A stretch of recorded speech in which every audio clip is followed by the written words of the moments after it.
नमो बुद्धाय। आप देख रहे हैं, सुन रहे हैं धम्मपद, दुखों से मुक्ति और शांति के मार्ग का रास्ता, भगवान बुद्ध का बताया हुआ सारी बातें हैं। आज मैं धम्मपद के चौथे वर्ग, चतुर्थ अध्याय पर मैं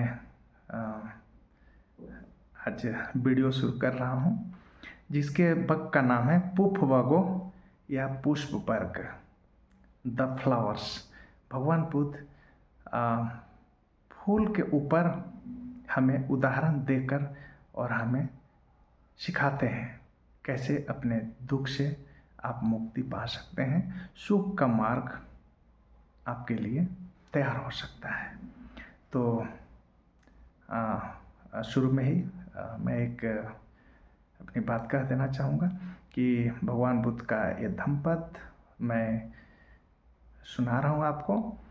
वीडियो आप देखते हैं तो कैसा लगता है, क्या कुछ कमियां हैं, अच्छी बात है, अच्छा या ख़राब जो भी है आप कमेंट में करें, वीडियो को अपने लोगों में शेयर करें।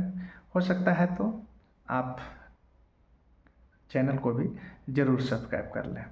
तो आज का शुरू करते हैं हम चौथा अध्याय, पुष्पवर्गो द फ्लावर्स।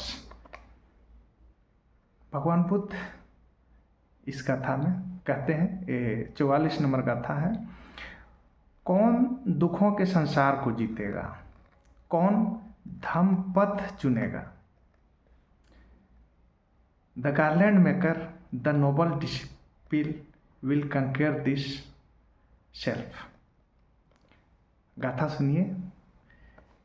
को इमं पठविं विजयसति यमलोकञ्च इमं सदेवकं। को धम्मपदं सुदेशितं कुशलो पुष्पमिव पचेसति।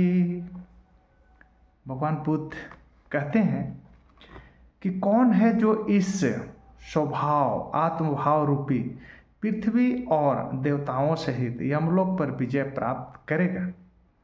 कौन इस यमलोक को बिंद कर इनका साक्षात्कार कर लेगा। इसी तरह कौन कुशल व्यक्ति अच्छी तरह से उपदेश किए हुए धम्म के पदों का पुष्प की तरह चुनकर संग्रह करेगा। कौन उत्तम उपदेश किए हुए धम्म के वचनों का फूलों की तरह इकट्ठा करेगा। कौन कुशल व्यक्ति फूल की तरह सुंदर सरल ढंग से समझाए गए सतधम्म के मार्ग को चुनेगा। आखिर कौन, भगवान बुद्ध पूछते हैं। भगवान बुद्ध कहते हैं, पृथ्वी यानी मनुष्य के चित्त का धरातल, अंदर की पृथ्वी, यमलोक को जीतने की बात तो अलंकारिक है। जीतने की तो पृथ्वी, देवलोक, यमलोक, पृथ्वी के दुखों का संसार, ये सब जो नाम है, पृथ्वी, देवलोक और यमलोक, ये सब क्या है? पृथ्वी के दुखों का संसार है। तो सभी पर जीत हासिल की जा सकती है। साधना के प्रयास से मनुष्य मृत्यु पर भी विजय पाई जा सकती है। साधना के प्रयास से मृत्यु पर भी विजय पाई जा सकती है, लेकिन उसके लिए जीने का कौशल, जीने की कला सीखनी जरूरी है। तो कौन यह कला सीखकर धम्मपथ पर चलने का संकल्प लेगा?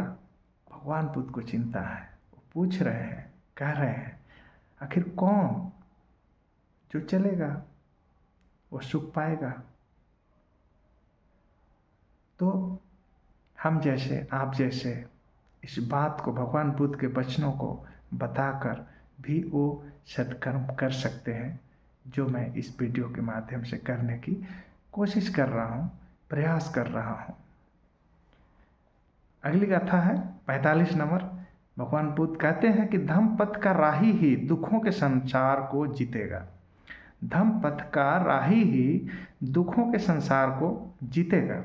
The seeker understands the Nobel disciple will कंकर दिस सेल्फ। धम्मपद का राही ही दुखों के संसार को जीतेगा।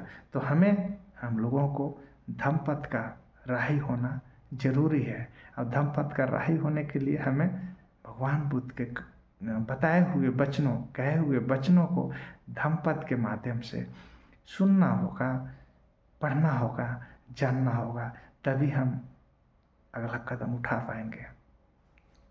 सुनिए 45 नंबर गाथा।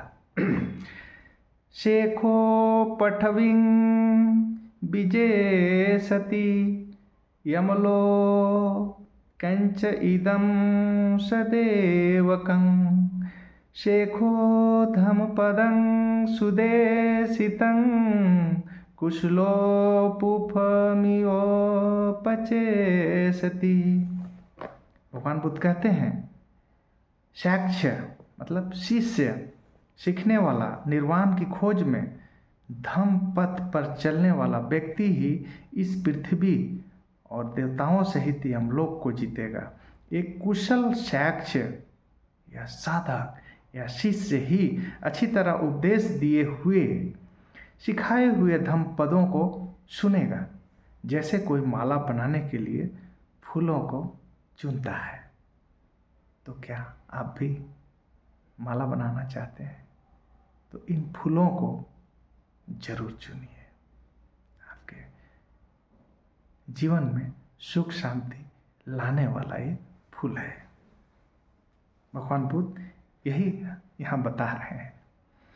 भगवान बुद्ध कहते हैं साक्ष्य मतलब शिष्य। शेख का अर्थ है जो सीखने को तैयार है। बुद्ध उन्हें श्रावक कहते हैं। श्रावक, श्रावक संघ।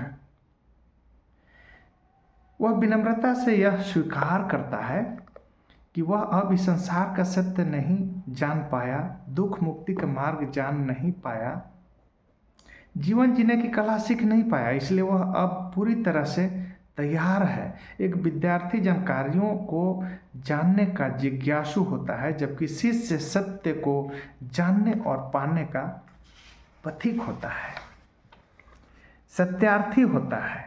हालांकि वर्तमान में गुरु शिष्य के मकड़जाल में फंसा शिष्य वैसा नहीं है, यह विकृत रूप है। अब तो अधिकतर गुरु जैसे ढोंगी होते हैं और वैसे ही उनके चेले होते हैं।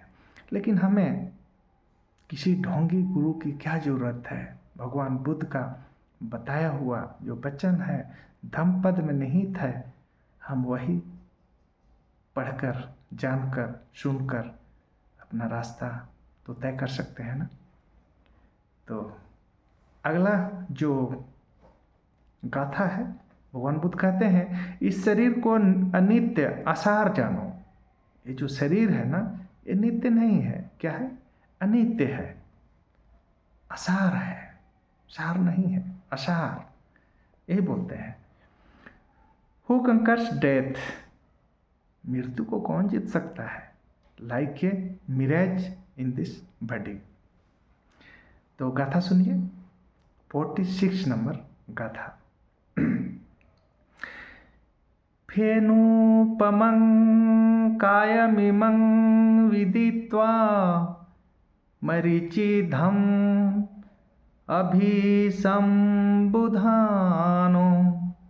छेत्वान् मारस पफूकानि अदर्शनं मचुराजस गच्छे।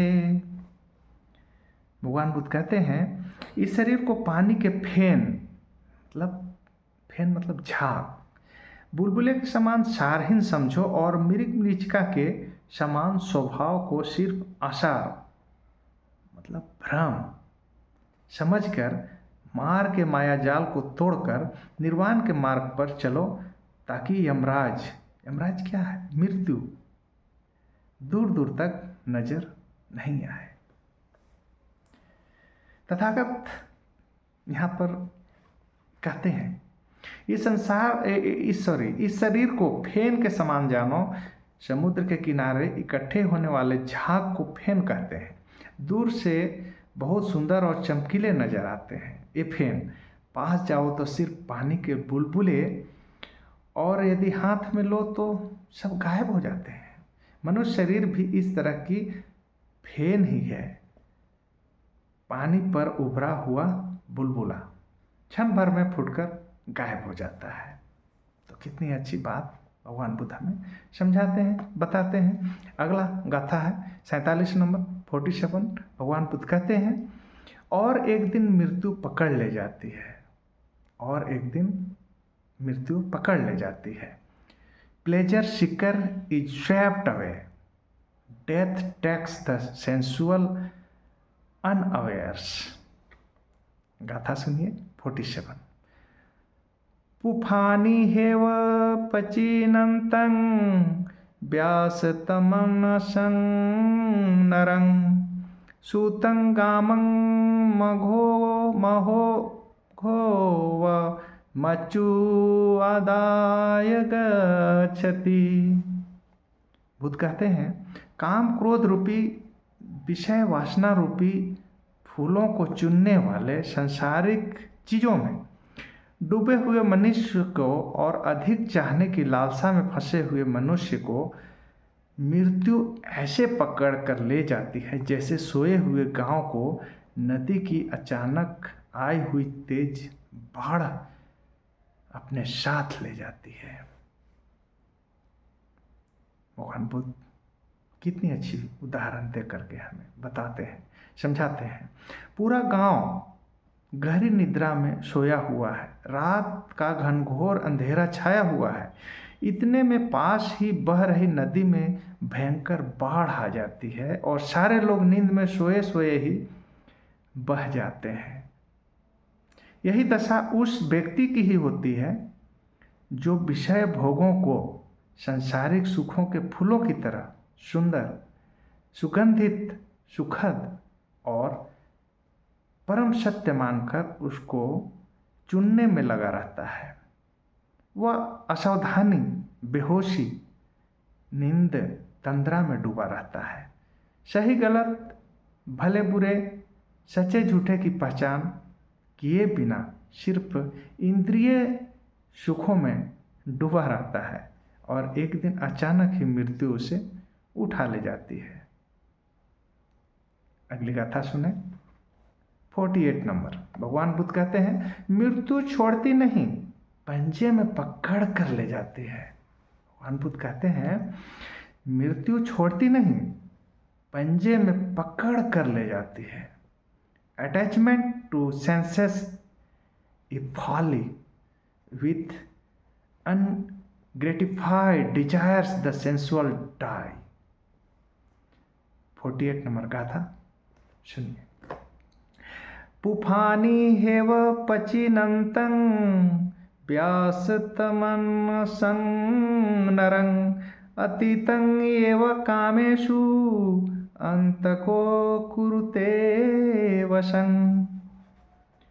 भगवान बुद्ध कहते हैं, वासना रूपी पुष्पों को चुनने वाला आसक्त मन वाले तथा विषय भोगों से अतृप्त मनुष्य को मृत्यु अपने बस में कर लेती है। ये आपने जो सुना, कैसा भगवान बुद्ध हमें कह रहे हैं, इंद्रिय विषयों के सुखों में डूबा हुआ व्यक्ति, इनके रस में रत व्यक्ति को शरीर की अनित्यता, नश्वरता का अनुभव नहीं होता। वह यही मानकर चलता है कि सांसारिक सुख तो भोगने के लिए ही है और उसका शरीर भोगने का साधन है। उसे यह एहसास ही नहीं होता कि उसे एक दिन इस संसार से विदा हो जाना है। एक इच्छा पूरी होने पर नई इच्छा पैदा होती है। एक चीज प्राप्त होने के बाद उसे बार बार उसे पाने की तृष्णा कायम रहती है। इसी असावधानी, प्रमाद, मूर्छा में वह मोह माया में अकंठ डूबा रहता है। रूप, स्वाद, गंध, स्पर्श के आकर्षण और भोग की उसकी इच्छाएं कभी पूरी नहीं होती, उसका मन कभी नहीं भरता। तो अगली गाथा यह है 49 नंबर गाथा, जिसमें भगवान बुद्ध कहते हैं, भिक्षु भौरे के समान भिक्षाटन करें। भिक्षु भिक्षुओं के बारे में भगवान बुद्ध बताते हैं कि भिक्षु भौरे के समान भिक्षाटन करे। भौरे क्या करते हैं, भौरे के बारे में बता रहे हैं भिक्षुओं को। The monk in the village shanty monks cause no inconvenience to any. गाथा सुनिए। यथापि भमरोपुफ बनगंधं अहेठयं पलेति रसमादाय एवं गामे मुनि चरे। कितना सुंदर है पाली, अगर लगातार पढ़ा जाए तो कितना अच्छा से उच्चारण भी होगा और संगीत भी मधुरमय होगा। भगवान बुद्ध कह रहे हैं भौरे, तितलियां आदि कीट दिन भर तरह तरह के फूलों पर बैठते हैं और इस तरह रस लेते हैं कि रस लेने के दौरान फूलों को किसी भी प्रकार का नुकसान नहीं होता है। उसका रंग, रूप, गंध सब सुरक्षित रहते हैं। तथागत भिक्षुओं को कहते हैं जब वे भिक्षाटन के लिए गांवों नगरों में जाएं तो इसका पूरा ध्यान रखना चाहिए कि उनके कारण गृहस्थों को प्रसन्नता मिले, उनका मन शांत होए। भिक्षु गृहस्थों से कुछ कामना नहीं करें, दूसरों को कष्ट पहुंचाए बिना सहज सरल संयम जीवन बिताएं। भगवान बुद्ध भिक्षुओं के लिए बताते हैं। आइए हम अगला जो गाथा है 50 नंबर। भगवान बुद्ध कहते हैं अपने ही किए हुए तथा न किए हुए को देखें, दूसरे को न देखें। जो अपना किया हुआ है या नहीं किया हुआ है उसे ही देखें। Look inwards and note others, seek note others faults but your own. अपनी गलतियों को ही, अपनी चीज़ों को ही देखें, दूसरा कौन क्या गलती कर रहा है या नहीं कर रहा है उसको न देखें। ये धम्म का मार्ग, धम्म पथ पर चलने की बात भगवान बुद्ध कर रहे हैं। तो गाथा सुनिए 50 नंबर। न परेशं बिलोमानी न परेशं कथा कतं अतनो व अवेक्षयं कतानि अकतानि च। भगवान बुद्ध कहते हैं दूसरों के दोष पर ध्यान मत दो। ऐसे व्यक्ति को कुछ हासिल नहीं होता है। दूसरों का विरोध, आलोचना, प्रतिक्रिया करने वाले की सुख शांति खो जाती है, उसका नजरिया नकारात्मक हो जाता है और पतन की ओर गिर जाता है। दूसरे के कृत अकृत्य को किए हुए तथा न किए हुए को देखना भी ध्यान साधना में बाधक है। चित्त का बहिर्मुखी स्वभाव दुखदायी है, अतः हमें अंतर्मुखी होना चाहिए। हमें अगर धम्म पथ पर चलना है, धम्म पथ पर चलना है तो हमें अंतर्मुखी होना चाहिए। ये भगवान बुद्ध कह रहे हैं। अगला जो गाथा है ये 51 नंबर 51 नंबर गाथा में भगवान बुद्ध कहते हैं वाणी आचरण में नहीं उतरे तो निष्फल, उतरे से सफल। अगर हमारी जो वाणी है, जो हम कह रहे हैं, बता रहे हैं या खुद अपने में समझ रहे हैं, अगर ये हमारे मन में उतर जाए, चित्त में हम समझ जाएं, तभी उसका फल है, नहीं तो बिल्कुल ही निष्फल है। भगवान बुद्ध गाथा में कह रहे हैं यथापि रुचिरं पुफं बनवन्तं अगन्धकं एवं शुभाषिता वाचा अकला होती अकुबतो। भगवान बुद्ध कह रहे हैं जैसे कोई पुष्प सुंदर आकर्षक रंग वाला होने पर भी गंध रहित हो, वैसे ही उत्तम वचन भी व्यर्थ ही साबित होते हैं यदि कोई उसके अनुसार आचरण न करे। तो हमें फॉलो करने की बात कही जा रही है, वैसा हमें कैरेक्टर पैदा करने की बात कही जा रही है। व्यक्ति की पहचान उसके रंग रूप कद काठी लुभावनी बातों ऊंचे आदर्शों वाले भाषण प्रवचन से नहीं होती, बल्कि उसके व्यवहारिक जीवन से होती है। जो वह कहता है उसको स्वयं कितना आचरण में उतारता है। कथनी और करनी में अंतर नहीं होनी चाहिए। यदि अंतर होगा तो ऐसी कथनी निरर्थक है, निष्फल होती है। इसलिए प्रवचन चाहे प्रभावशाली न हो, भाषण चाहे साधारण हो, भाषण करना भी न जानता हो, लेकिन वह उसके अनुसार अगर जीवन बिताता है, जैसा कहता है वैसा ही आचरण में भी है, तो उसका जीवन ही दूसरों के लिए प्रेरणादायक होता है। ये भगवान बुद्ध यहाँ बता रहे हैं। अगला गाथा है 52 नंबर। भगवान बुद्ध कहते हैं उच्च आचरण सदाचार ही सुख शांति का आधार है। उच्च आचरण सदाचार ही सुख शांति का आधार है। Good words profit those who practice, practice is better than मेरी टीचिंग। गाथा सुनिए 52 नंबर 52 नंबर गाथा। यथापि रुचिरं पुफं वणवन्तं सगन्धकं एवं शुभाषिता वाचा सफला होती सकुबतो। भगवान बुद्ध कह रहे हैं जिस प्रकार प्रिय सुंदर आकर्षक रंगों वाला और सुगंध वाला पुष्प सार्थक होता है, वैसे ही कथनी के अनुसार ही आचरण करने के लिए अच्छी वाणी सफल होती है। फूल सुंदर होने के साथ साथ सुगंधित होता है तो उसका महत्व काफ़ी बढ़ जाता है। यही भगवान बुद्ध हमें यहाँ बता रहे हैं। अगला गाथा है 53 नंबर 53वां नंबर। बताते हैं भगवान बुद्ध कुशल कर्मों से जीवन सार्थक सफल करें। गाथा सुनिए। यथा पिपुफोरा सिंहा कैरा माला गुने बहु एवं जाते न मंचेन कतबं कुशलं बहु। भगवान बुद्ध कहते हैं, तथागत बार बार कहते हैं, मनुष्य जीवन बहुत दुर्लभ है।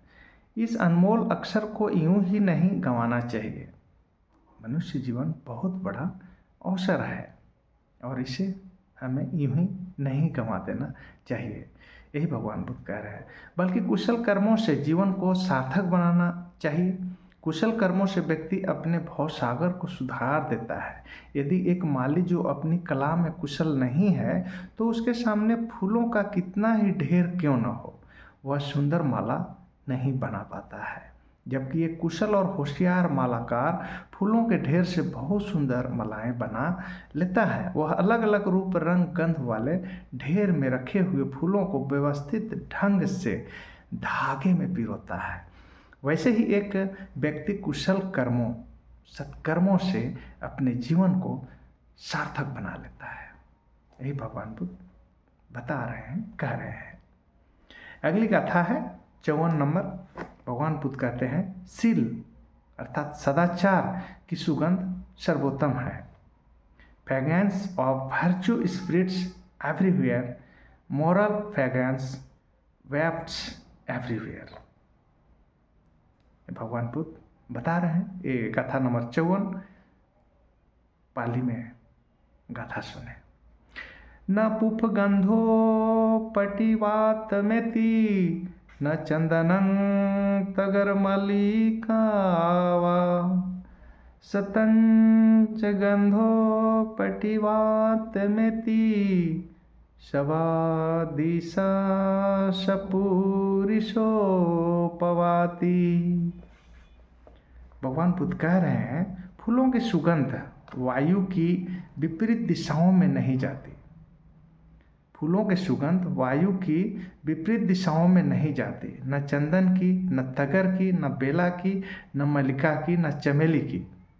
लेकिन सज्जनों की सुगंध वायु की विपरीत दिशा में भी जाती है। कितनी अच्छी उदाहरण है, इसे हमें समझना चाहिए। भगवान बुद्ध कहते हैं प्रज्ञावान सत्पुरुष संत पुरुष अपनी सुगंध सभी दिशाओं में बहाते हैं।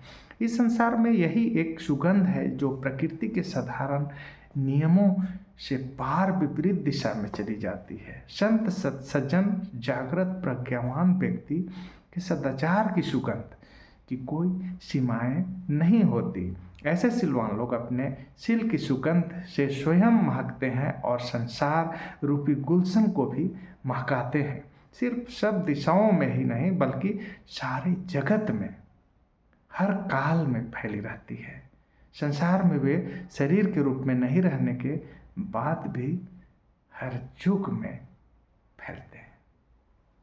हर युग में वो चीज महकता रहता है। फूलों की सुगंध जो मनुष्य का आचरण का जो चर्चा है, से बुद्ध चले गए लेकिन उनकी चर्चा अभी भी है और हमेशा रहेगी। तो ये था 54वां नंबर गाथा। अब हम आते हैं 55 नंबर गाथा पर। भगवान बुद्ध कहते हैं शीलवान संतजनों की सब प्रशंसा करते हैं। भगवान बुद्ध कहते हैं कि शीलवान संतजनों की सब प्रशंसा करते हैं। गाथा सुनिए 55 नंबर। चंदनं तगरं वापी उपल अथ वशिकी एतेषं गन्धजातनं शीलगन्धो अनुतरो। इसका मतलब है शील क्या है? शील के बिना व्यक्ति धर्म के मार्ग पर आगे नहीं बढ़ सकता और समाधि को प्राप्त नहीं हो सकता। समाधि से ही व्यक्ति में प्रज्ञा विकसित होती है। इसलिए शील को धर्म का आधार है। शील की सुगंध ही सर्वोत्तम है। लेकिन बुद्ध वचनों में शील का अर्थ चरित्र नहीं है। समाज, संस्कृति, संस्कार, मान्यता, परंपरा, विचार, नियम आदि से चरित्र बनता है, मानो थोपे गए हों, जबकि शील व्यक्ति के अंदर से पैदा होते हैं, ध्यान साधना और अनुभव से पैदा होते हैं। ये भगवान बुद्ध हमें बताते हैं। अगली जो गाथा है 56 नंबर। भगवान बुद्ध कहते हैं शीलवानों की सुगंध देवताओं तक फैलती है।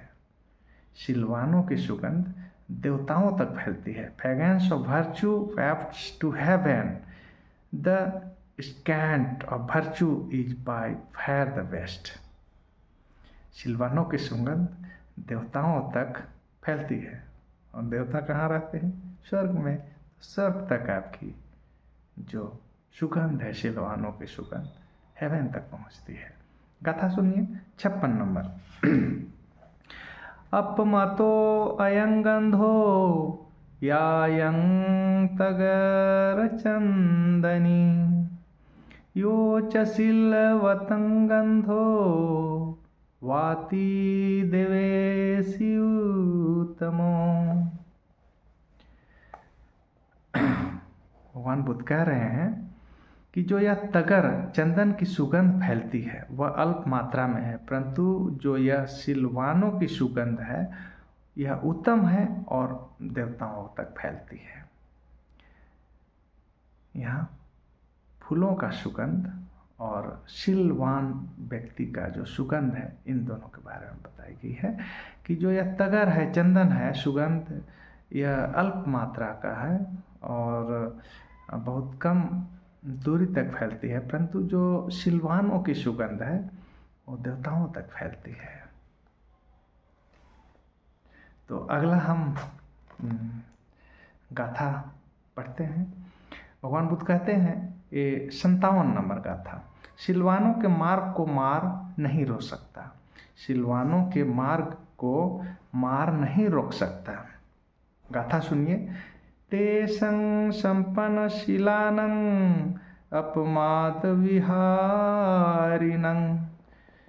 समदन्या विमुतानं मारो मगं न बींदति।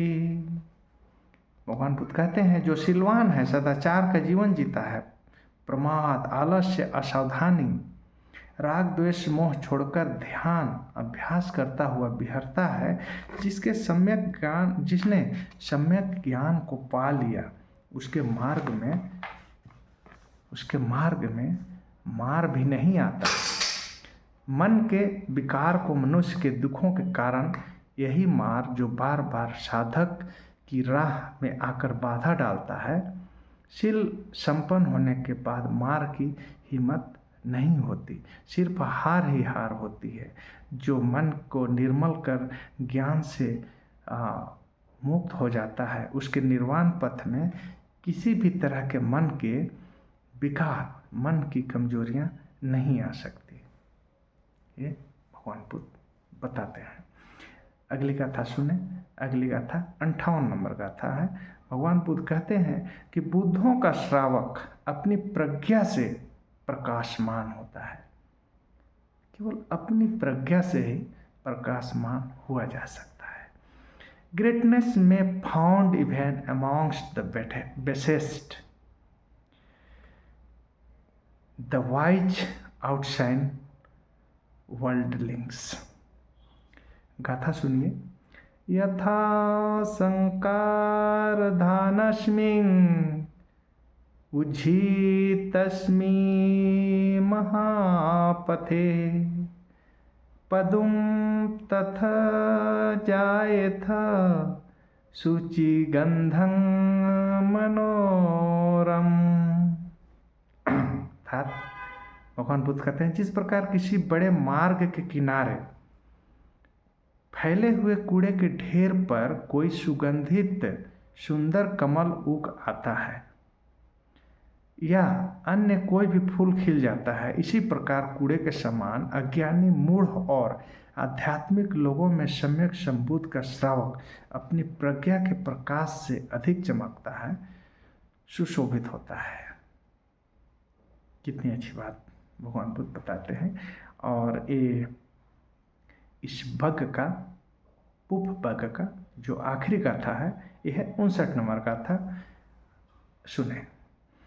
एवं संकार भूतेषु अंधभूते पुथु जने, अतिरोचति पायाये सम्मा संबोध शावको। भगवान बुद्ध कहते हैं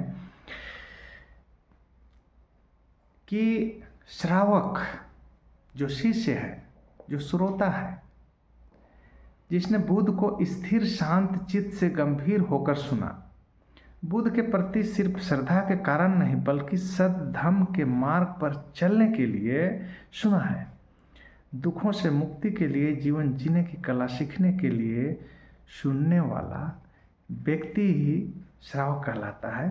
तो तथागत बुद्ध यहाँ कहते हैं कि सम्यक संबुद्धों का श्रावक दूसरों से बहुत अलग होता है। संसार में रहते हुए संसार से दूर रहता है, संसार में रहते हुए संसार से दूर रहता है। कीचड़ में उगता है लेकिन ऊपर उठकर फूल बनकर कीचड़ से अलग हो जाता है। तथागत का श्रावक सामान्य लोगों के कूड़े करकट रूपी भीड़ में कमल की तरह खिलकर अलग पहचान बनाता है। भीड़ को चीरकर पार करने की उसमें क्षमता और योग्यता होती है। प्रज्ञावान, सदाचार से संपन्न व्यक्ति कीचड़ के सामने कितनी ही बदबूदार, दलदल भरी विपरीत परिस्थितियां हो, वह अपने शील और प्रज्ञा के बल पर सुगंधित फूल की तरह शोभामान होता है। यह सिर्फ स्वयं ही सुशोभित नहीं होता है बल्कि समाज में भी शील की सुगंध फैलाता है।